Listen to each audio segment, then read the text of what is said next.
Bismillahirrahmanirrahim. Assalamualaikum warahmatullahi wabarakatuh. Namo Buddhaya, Sugeng Rahayu. Saya lahir dan besar di keluarga Muslim di Kediri, Jawa Timur. Tradisi ritual Islam yang saya lakukan itu mengikuti tradisi dari NU atau Nahdlatul Ulama. Dan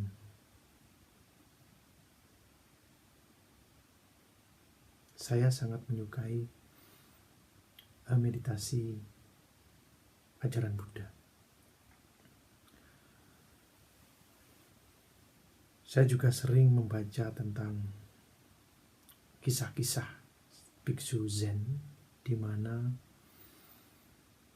di kisah tersebut seringkali menceritakan bagaimana seorang master Zen itu meminum teh. Sebelum saya mengenal meditasi, tentu saya selalu bertanya-tanya bagaimana minum teh aja dibikin meditasi.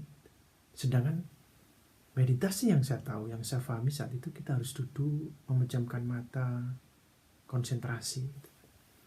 Tetapi bagaimana bisa minum teh sambil meditasi? Hingga pada suatu ketika saya ikut retreat sekitar tahun 2010, di mana di retreat Zen ini dipimpin oleh seorang Zen Master yang sangat terkenal, yaitu Master Thich Nhat Hanh. Dan ketika saya melihat Master Thich Nhat Hanh ini duduk, kemudian menikmati secangkir teh, di sana saya baru bisa memahami bahwa sangat mungkin sekali meditasi minum teh. Karena saat itu saya menyaksikan sendiri bagaimana guru Zen ini sangat elegan, sangat damai, tenang, walaupun hanya menikmati teh. Saya juga menyaksikan bagaimana beliau itu memegang teh dengan penuh perhatian, sangat hati-hati. Dan dalam bahasa Muslim, saya melihat pada saat itu adalah beliau sangat khusyuk sekali ketika memegang teh kemudian meminumnya.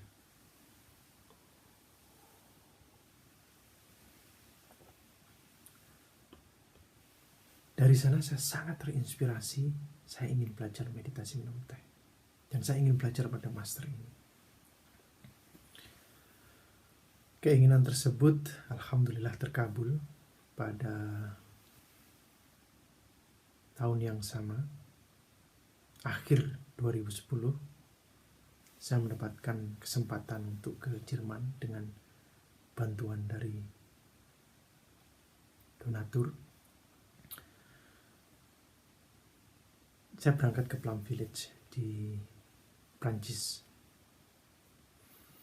Setelah beberapa lama, kemudian saya memutuskan untuk mengikuti sebuah program menjadi biksu selama 5 tahun.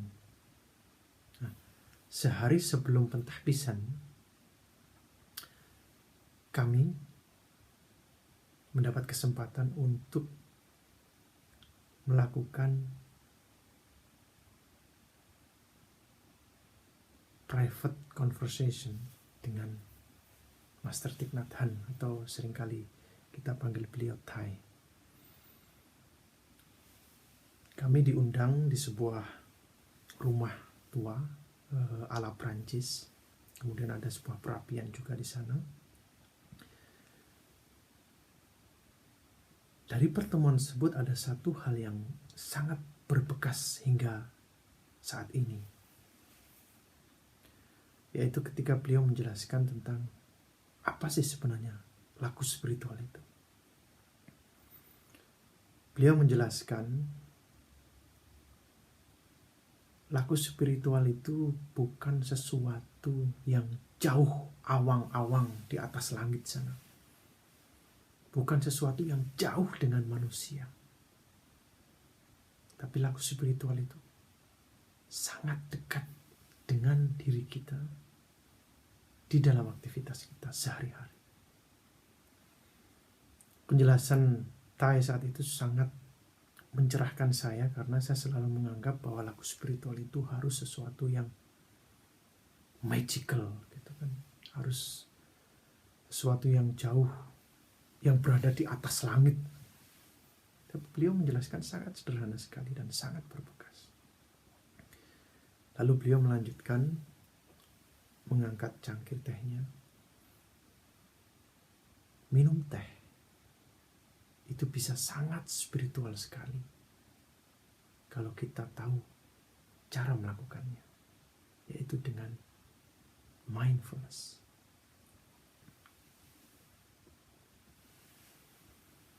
Setelah pertemuan tersebut, saya mulai untuk berlatih mempersiapkan teh, kemudian menyeduh teh hingga sampai meminumnya. Dan di Biara Plum Village sangat wajar sekali, di setiap ruangan biksu pasti ada meja teh, kemudian cangkir teh, dan teko teh, dan juga tentu berbagai macam jenis teh. Dari sana kemudian saya belajar hingga pada satu titik saya benar-benar bisa menikmati meditasi minum teh. Dan saat melakukan meditasi minum teh, sangat mudah sekali untuk bersentuhan dengan rasa syukur yang ada dalam diri. Sehingga setelah 1-2 seruput teh, hati saya mudah sekali mengatakan, alhamdulillah, hari ini saya masih hidup. Hari ini saya masih bisa menikmati nafas ini. Hari ini saya masih bisa menikmati secangkir teh ini dengan penuh kedamaian, dengan penuh rasa syukur, dengan penuh welas asih, dan dengan penuh khusyuk. Dalam tradisi Zen sendiri yang saya pelajari dari Plum Village, mereka tidak mendiskriminasi antara saat duduk meditasi di ruang meditasi dan saat kita berada di dalam toilet, ataupun bekerja di ladang, ataupun membersihkan dapur, kamar mandi. Semua aktivitas kita lakukan dengan spirit meditasi, dengan spirit mindfulness. Hingga pada suatu ketika beliau Thai mendapat sakit stroke dan sudah tidak bisa lagi berbicara untuk memberi ceramah dharma, dan beliau harus selalu berada di kursi roda karena tidak mampu lagi untuk berjalan.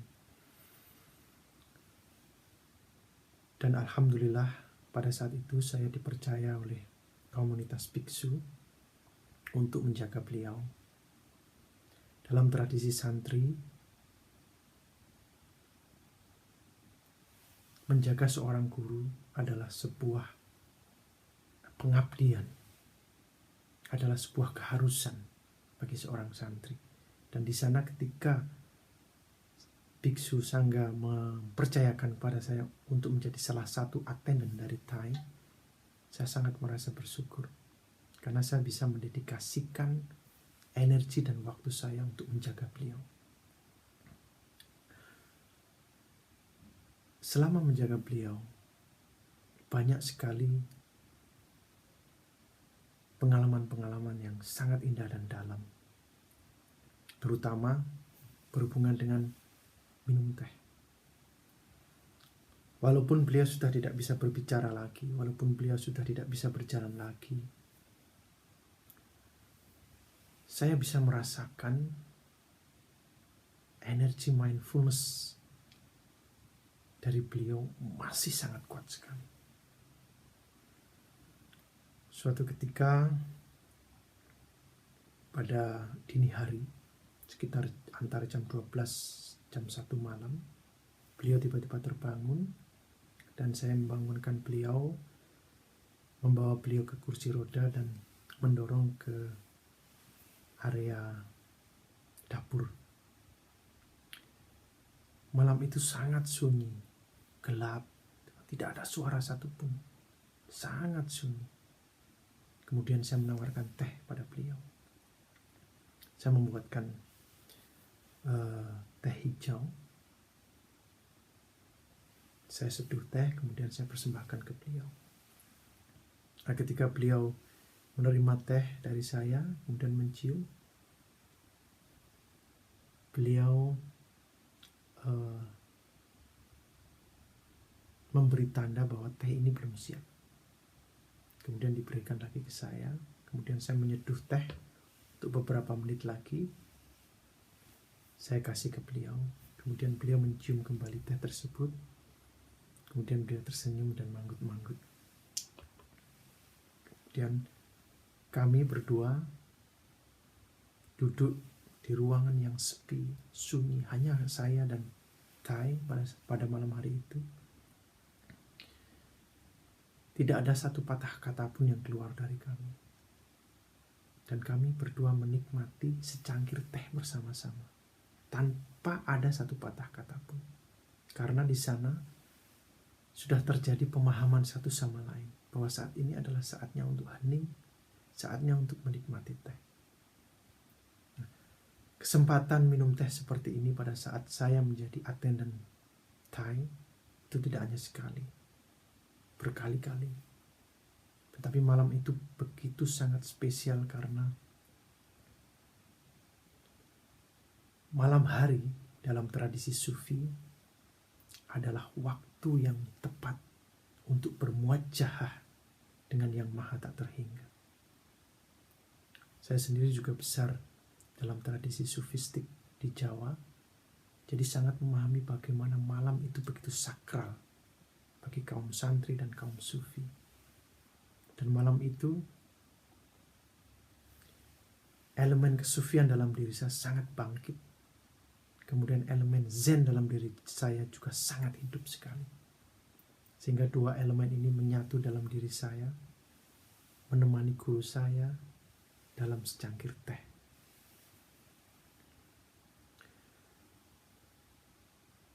Setelah saya menyelesaikan program 5 tahun saya menjadi seorang biarawan zen di Plum Village, saya masih meneruskan tradisi minum teh saya, meditasi saya. Saya juga membagikan pengalaman-pengalaman meditasi minum teh dengan berbagai macam kelompok, dengan berbagai macam organisasi.